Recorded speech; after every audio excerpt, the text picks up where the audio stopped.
في هذا الموضوع غادي نهضروا على مواقع الافيليت. اذا كيفاش ممكن انني نخدم افيليت، وكيفاش ممكن انني نكون افيليت ونخدم على التسويق بالعمولة، يعني كما يسمى باللغة العربية التسويق بالعمولة.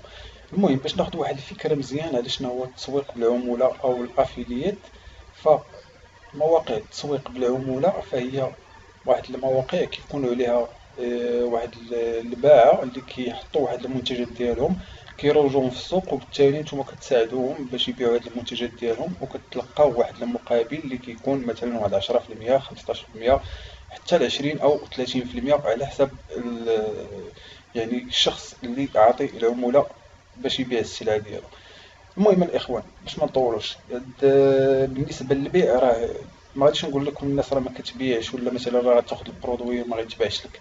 غتبقى الطريقه ديالك في البيع هي اللي غتستعمل نتايا، هي اللي غادي تبقى الطريقه ديالك في البيع هي اللي غتستعمل نتايا، هي اللي غادي يعني تحفز العميل او المشتري باش انه يقوم بعمليه الشراء.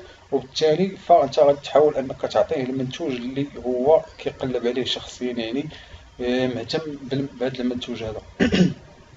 المهم باش ما نطولوش، الخدمات الخاصة بالافيليت فهي خدمات كثيرة، يعني ما عادش غير محدودة. كاين مثلا في الديزاين، التصميم، الفيديوهات، الترجمة، الكتب، المنتجات، الملابس، يعني العديد والعديد من الأشياء اللي كاينة كيحتوي على كتحتوي على التسويق بالعمولة. نعطيكم على سبيل المثال امازون افيليت. امازون افيليت يعني كما كتشوفوا في السوق ديال امازون كاين العديد من المنتجات اللي كتباع في امازون، وكاين منتجات اللي كتباع يعني العديد من المرات وكتحقق يعني دولارات كثيره. فانت مثلا غادي تستهدف واحد النجاح كبير، وبالتالي غادي تحاول تاخذ هذه المنتجات هذه وغادي دير واحد الحملات اعلانيه باش تسوق هذه المنتجات هذه. وبالتالي كما كنعرفوا فشركات الافيليات الكبيره راه ما غاديش تقبل عليك الا ما كانش عندك واحد السورس ترافيك اللي يعني يا اما يكون عن طريق قناه اليوتيوب خاصه بك، او عن طريق موقع، او عن يعني طريق صفحه اجتماعيه مثلا على الفيسبوك او تويتر الانستغرام الى اخر ذلك، يعني واحد السورس اللي ممكن انت انك تجيب به الترافيك. وبالتالي فالمهم من يعني كل هذه الاشياء هذه هو انه نكونوا كنتوفروا على موقع، يعني نكونوا كنتوفروا على سيت ويب. هاد السيت ويب يعني في الشركات الكبيره ديال الافيليات ما يمكنش لك تسجل فيها الا ما كانش عندك يعني هاد السيت ويب. هاد السيت ويب راه ممكن انك تكريه انت، يعني هناك كاينين العديد من المنصات بحال بلوغر، ووردبريس، جملة، يعني العديد من لي بلاتفورم اللي ممكن انك انت تكري على سيت ويب ديالك. يعني باش نبقوا على راسكم، يعني كل بلاتفورم وطريقة العمل ديالها.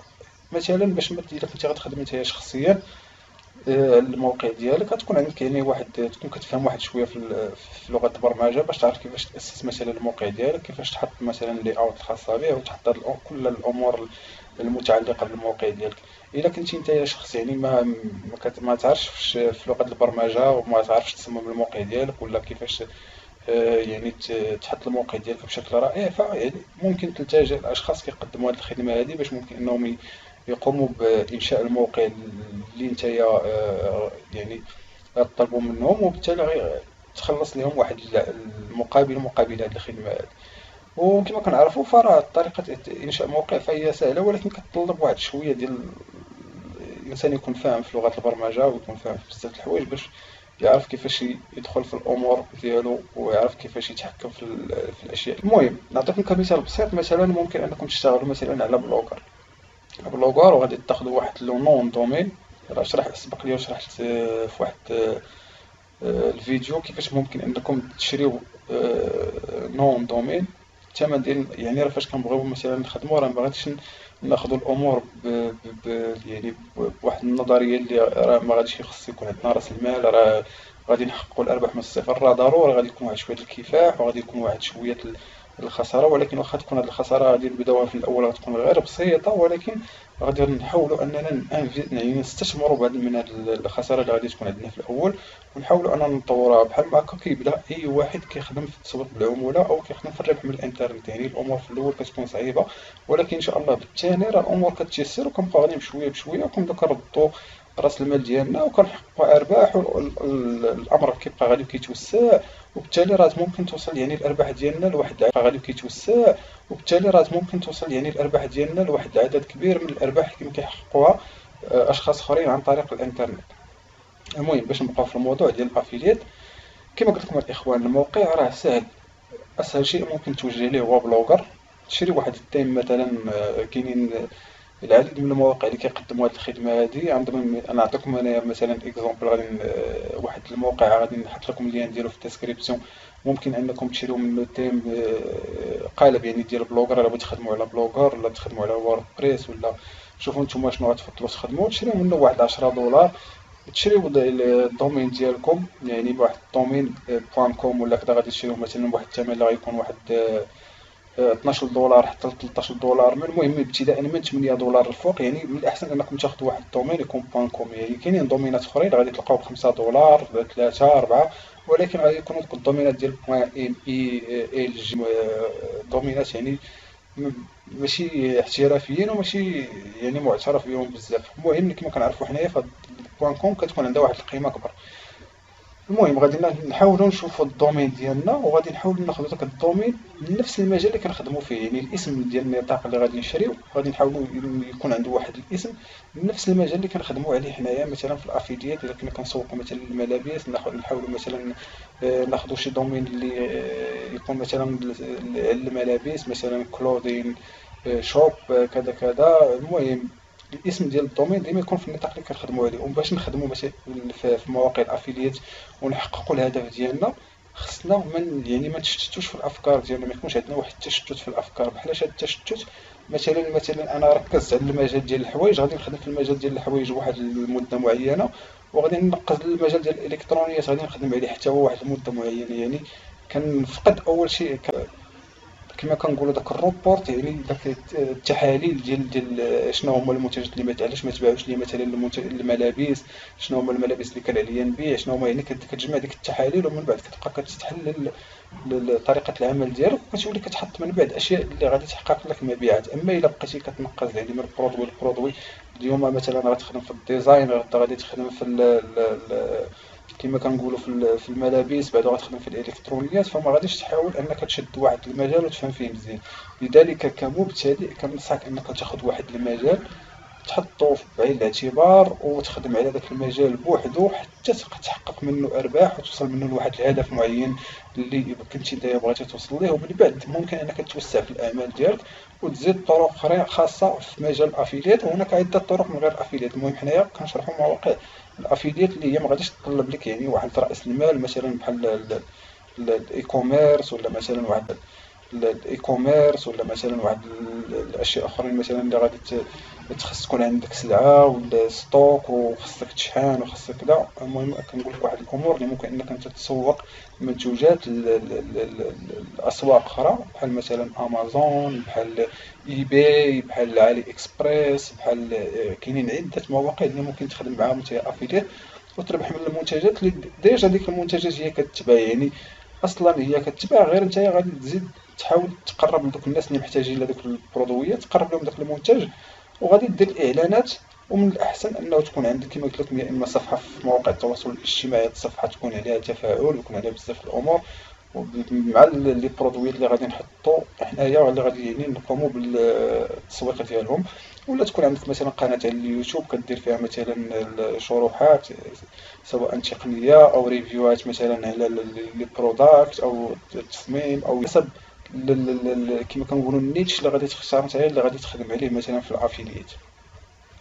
المهم الاخوان ملي غادي يكون عندنا هاد الامور هذه كما قلت لكم، كنعاونوا كنحاولوا كندعموا. بحال مثلا الا ما كانت عندنا قناه صغيره مثلا، ما يلا غنبداو وغادي ناسسوا قناه، راه غادي تكون الامور صعيبه واحد شويه، باختلاف مثلا الا كان مثلا شي حد اللي محترف وعنده مثلا اللي ابوني في القناه ديالو كثار ومهتمين، يعني فكيكون الترويج واحد شويه سهل. وكذلك بالنسبه للموقع، انا علاش ركزت لكم على الموقع؟ لان اغلب مواقع الافيليات ما كتقبلش من عندك مثلا اللين ديال قناه اليوتيوب ولا ديال صفحه التواصل الاجتماعي، ولا كتقبل من عندك غير الرابط ديال الموقع ديالك. يعني من الضروري انه يكون عندك انت واحد الموقع باش ممكن ان تقبل عليك هاد الشركات هادي، باش تعرفك انك انت اصلا مهتم، وان يعني كتشتغل على هاد الامور هادي وعندك موقع ديالك والهدف ديالك هو التسويق، يعني كتثبت لهم انك انت راه قادر على هاد الامور. دائما كنثبتوا اغلب هاد الامور هادي كنثبتوها بالموقع ديالنا. اما بالنسبه للشركات الصغيره او المواقع يعني دوك العروض البساط راه ما كيتطلبوش انه يكون عندك موقع، ولكن في الغالب كيكونوا دوك العروض يعني ما كيتروجوش بزاف وما كيتمشوش بزاف، وكيكونوا يعني ماشي بحال الشركات الكبار. باش نوضح لكم مزيان، لذلك ديما الا بغيتي تقصد واحد العمل حاول تقصد واحد الاشياء اللي في المستوى باش تلقى الناس ديالها.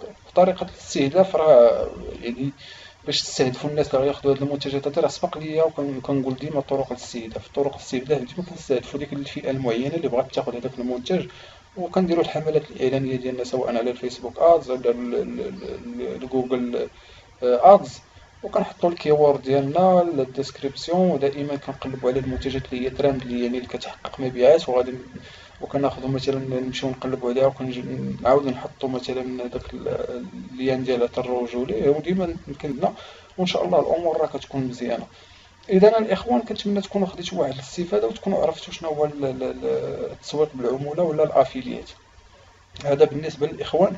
يعني مثلا اللي ما كيعرفوش يديروا مثلا واحد العمل معين، مثلا انت ما كتعرفش دير البرمجة، ما كتعرفش دير التصميم، ما كتعرفش مثلا دير الاي كوميرس، ما تعرفش مثلا دير بزاف د الحوايج، ممكن انك تخدم نتايا مع الناس اللي كيديروا هذه المسائل هذه وتروج للمنتجات ديالهم، وبالتالي انت كتربح واحد العمولة كما قلت لكم كتبدا مثلا من 10%، يقدر 5%، يقدر توصل حتى ل 35% من الارباح. مثلا نقولوا على سبيل المثال بعتي واحد لي برودوي اللي هو كيساوي 100 دولار تقدر تربح عليه 35 دولار. يعني كل شركه كيختلف يعني النسبه المئويه اللي كتعطي في القيمه ديالها الترويج العروض. وكما قلت لكم الاخوان راه شويه بشويه الانسان كيبدا غادي وكيزيد، ومن بعد ملي شويه بشويه الانسان كيبدا غادي وكيزيد، ومن بعد ملي كيبدا كيطور الامور كيبدا كيحقق ارباح، كيبدا كينتمي لشركات اخرين، وكيبدا يعني كيربح شويه من هنا وشويه من هنا، يعني 20 دولار من هنا. المهم اللي نفترض على سبيل المثال انك خدام انت مثلا في واحد نقول واحد 30 موقع، فهمتوني، واحد خدام في واحد 30 موقع، كل موقع كيعطيك غير مثلا واحد 20 دولار في الشهر. يعني اقل مبلغ درت لكم انا مثلا غير 20 دولار في الشهر، كل موقع كيعطيك واحد 20 دولار في الشهر. الا جمعنا ديك 30 موقع وضربناها في 20 راه غتعطينا واحد المبلغ اللي هو مهم في الشهر، يعني من خلال هاد 30 موقع. ولكن كما قلت لكم في الاول كبدايه حاولوا تركزوا غير على عمل واحد، يعني باش ما تشتتش الافكار ديالكم كمبتدئين. ديما ركزوا على عمل واحد. ملي تولوا كديروا داك العمل مزيان راه هذاك العمل هو باش غادي تختصروا الطريق ديالكم باش توصلوا. يعني الا تشتتات الافكار ديالكم راه ما غاديش تشدوا الاعمال كلها. حاولوا تبداو على مجال واحد يا اما كذا. المهم الخدمه العمل اللي كتنتمي ليه نتايا او الهوايه اللي كترتاح فيها هي اللي ممكن انك تخدم عليها وتسوق ليها ودير عليها بزاف ديال الاشياء باش ممكن انك توصل بواحد يعني بدون بطء توصل وانتيا غادي بواحد النيفو اللي متفاعل. انا هادي كنعطيكم هاد النصائح هادي من خلال التجربه ديالي اللي يعني بديتها في واحد في سنه 2016، وكنت غير كنتعلم غير شويه بشويه كنتعلم شويه بشويه. بديت كنعرف شنو هادي عرفنا شنو هو الارناك الالكترونيه، عرفنا شنو هما مواقع التسويق بالعموله، شنو هو التجاره الالكترونيه، كيفاش تسوق منتجات افتراضيه، كيفاش تسوق منتجات حقيقيه. يعني بزاف ديال الامور اللي توصلت ليها. ومع يعني مع المده كتبدا الامور هادو كتطور شويه بشويه، وكتولي نتايا كتاخد من التجربه ديالك هاد الافكار هادي وكتعاود تخدم عليهم وكتعطيها للناس اخرى اللي محتاجه ليها، وهاد الناس هادو كذلك الناس اخرين. وبالتالي راه كما قلت لكم البراهين ما غاديش نحتاج انني نوريك حتى ندخل للداشبورد ديالي ونوريك الارباح. ما دامت انا كنشرح لك واحد المواقع اللي هي مضمونه ومعترف بها عالميا وقانونيه، فراه ما يعني ماشي انا مضطر باش نوريك الارباح ديالي. الا وريتك الارباح ديالي فكنوريك الارباح غير كتحفيز باش انك انت تخدم، وكنوريك مثلا بعض الخدمات اللي الناس باعوها الالاف والعشرات الاف والملايين ديال المرات. يعني مثلا تصور انت خدمه واحده عند بائع واحد غيكون باعها مليون مره ولا 2000 او 3000 مره، والثمن ديال هذيك الخدمه كيساوي مثلا واحد 50 دولار ولا واحد 100 دولار، وباع مثلا هذيك الخدمه في واحد الظرف مثلا ديال واحد الخمس اشهر ولا واحد الاربعه اشهر. في نظرك يعني شحال غادي يكون حقق ديال الاموال؟ راه غادي يكون حقق واحد راس مال اللي هو جيد جدا فقط يعني يشغل الدماغ ديالو. وكما كنعرفوا فمجال الربح من الانترنت ما كيعتمدش غير على انك تخدم محليا. المجال والافضل في المجال هو ان المجال كبير جدا، وانك غادي تسوق للمنتجات ديالك يعني انترناسيونال كما كنقولوا عالميا. يعني ممكن تبيع مع ناس في اوروبا، تبيع مع ناس في امريكا، تخدم مع ناس في الشرق الاوسط، يعني في افريقيا، في اسيا، في اي دوله ممكن انك تسوق انت المنتجات. خاص غير دوك المنتجات اللي غتسوق لهم انت يكونوا كيتسوقوا في هذيك الدوله. وبالتالي راه كاينين مصادر اللي كتعطيك مثلا واش هذا البرودوي واش كيتسوق في هذيك الدوله ولا ما كيتسوقش. لان راه كيكون الدول في المواقع كيقول لك مثلا هاد لي برودوي ولا هاد المنتج هذا راه كنسوقوه مثلا في امريكا وكندا وروسيا واوروبا وكذا وكذا الى اخره. يعني كيعطيوك المصادر اللي ممكن انت تروج فيهم هذا المنتج هذا. وبالتالي راه غير الفكره اللي عندك فكره وكنتي كتعرف كيفاش تخدم مزيان كما كنقولوا ديما كتزيد ديك اللمسه السحريه ديالك انت في الاخير. راه ان شاء الله غادي يكون المجال الاخير، راه ان شاء الله غادي يكون المجال مزيان وسهل بالنسبه لك.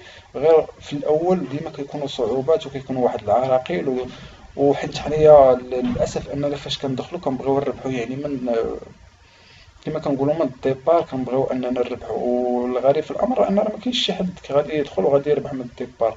راه الربح كيجي مع الممارسه، والممارسه كتولي مع الخبره، والخبره هي اللي كتطور الافكار، والافكار هي اللي كتجيب دوك الارباح اللي كتوصلوا لهم من بعد. يعني كنحسوا بالحلاوه ديال الاعمال ديالنا وكل هاد الامور هذه. المهم الاخوان ان شاء الله راه غادي نبدا نعطيكم واحد المواقع اللي هي مواقع ديال الافيليات الا بغيتو تخدموا على الافيليات. وغادي ان شاء الله نشارك معكم بزاف ديال الامور اخرى. غير هو كنتمنى من الاخوان انهم يدعمونا بالضغط على زر لايك وكذلك سبسكرايب وتفعيل الجرس، لان الجرس فهو مهم جدا باش انكم توصلوا بجديد الفيديوهات ديالنا اللي كننزلوا على اليوتيوب، باش تستافدوا نتوما ونستافدوا حتى حنايا. وكما كتشوفوا راه القناه ديالنا يعني مازال فهي قناه صغيره ماشي شي قناه كبيره والحمد لله. ف يعني الطريق حنا غاديين في الطريق شاقين، يعني الحمد لله الطريق بواحد الطريقه اللي هي جيده. كما كنقولوا عندنا واحد الترافيك قليل ولكن عندنا واحد كما كنقولوا واحد التفاعل مزيان. يعني الترافيك واخا هو قليل ولكن الزيارات كما كنقولوا قليله ولكن البيع والشراء يعني راه خدام مزيان. يعني راه كاين الارباح ماشي الترافيك كثير والبيع والشراء طايح. اذا في يعني المسانده ديالكم والدعم ديالكم ان شاء الله هو اللي غادي يزيد بنا لقدام باش نحاولوا نقدموا يعني محتوى اخر، محتوى هادف في مجال التقنيه للاشخاص اللي بغاو يطوروا الذات ديالهم وبغاو يطوروا يعني الحياه ديالهم، بغاو يحققوا الدخل عن طريق الانترنت، ياخذوا واحد الفكره. انايا خديت فكره راه ما كانش حتى انا كنعرف هذا المجال مزيان، وحتى انا ما كنتش كنعرف شنو هما الارناك الالكترونيه، وما كنتش كنعرف شنو هما التحويلات وكيفاش تستقبل الاموال وكيفاش تشري من الانترنت، ويعني بزاف ديال الامور. وكيفاش يكونوا الضمانات على المعاملات اللي غادي يكونوا ما بينك وبين سواء المتجر ولا العملاء ولا اشياء اخرى. يعني كيفاش تضمن الاموال ديالك، وكيفاش تحط مثلا الحقوق الخدمات ديالك اللي كتقدم. يعني بزاف د الامور كيفاش تخفض نسبة الضرائب، كيفاش تاخذ بزاف ديال الامور يعني خطوة بخطوة. يعني الا ما بديتيش من الدرجة الاولى كما كنقولوا ما عمرك غادي توصل للدرجة الاخيرة. ديما الا بغيتي توصل للدرجة الاخيرة راه خاصك تبدا من الدرجة الاولى، وخاصك تبدا درجة بدرجة. حيت الا نقصتي واحد درجة معينة يعني ما دزتيش منها، هذيك الدرجة من بعد غادي خصك تعاود ترجع ليها وتعرف شنو هما الأمور اللي كنتي مفتقد ليهم في هذاك الدرجة. لذلك كنصحكم أنكم تمشيو درجة درجة وإن شاء الله غادي يحل الله. إذا كان هذا كل شيء إخواني، ما تنساوش الدعم ديالنا. السلام عليكم ورحمة الله تعالى وبركاته ومرحبا بكم. راه غادي نقدم لكم إن شاء الله في هذه الحلقات اللي جاية مواضيع أخرى خاصة بالأفيليات، ومواضيع غادي تكون اللي هي حصرية إن شاء الله لسنة 2020. وكل عام وأنتم بخير، والسلام عليكم ورحمة الله تعالى وبركاته.